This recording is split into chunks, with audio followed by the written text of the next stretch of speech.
ಈ ಪತ್ರಿಕಾಗೋಷ್ಠಿಯ ಉದ್ದೇಶ ಮತ್ತು ಇಲ್ಲಿ ಕೂತಿರುವವರು ಪರಿಚಯ ಮಾಡಿ.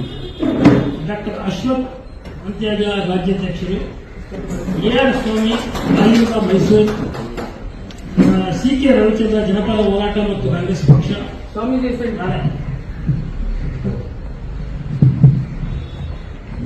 ಶ್ರೀ ಆದಿತ್ಯ ಸ್ವಾಮಿಗಳು ಅವರು ನಮ್ಮ ಪಕ್ಕದಲ್ಲಿ ಕುಳಿತಿದ್ದಾರೆ, ಮತ್ತೆ ಕೆವಿ ಮಹೇಶ್ ರಾಜ್ಯ ಮುಖಂಡರು ಹಿಂದುಳಿದ ವರ್ಗಗಳ ಬೆಂಗಳೂರು, ಮತ್ತೆ ಎಸ್ಸಿ ಶೈಲಜಾ ರಾಜ್ಯ ಸಂಯೋಜಕರು, ಹನುಮಯ್ಯ ಮಾಸ್ಟರ್ ರಾಜ್ಯ ಸಮಿತಿ ಸದಸ್ಯರು, H Rajanna Abbigere, Ravikumar Ganganabeedu, S R Udayashankar Karnataka Ahinda ಮತ್ತು ಹಿಂದುಳಿದ ವರ್ಗಗಳ ರಾಜ್ಯ ಪ್ರಧಾನ ಕಾರ್ಯದರ್ಶಿ ಕಾಂಗ್ರೆಸ್. ಮತ್ತೆ ಇನ್ಯಾರನ್ನ ಬಿಟ್ಟಿದ್ರೆ ಹೇಳಬಹುದು.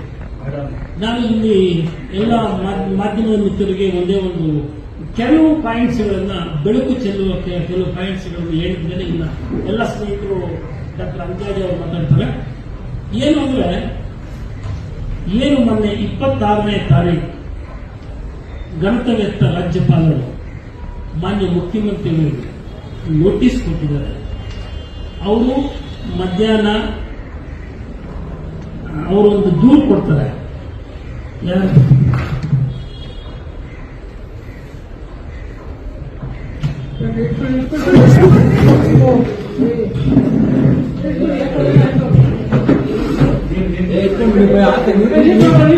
പഠിക്കുന്നത് എംപയർ കോളേജിലാണെങ്കിൽ ജോലി വെറും സ്വപ്നമാകില്ല.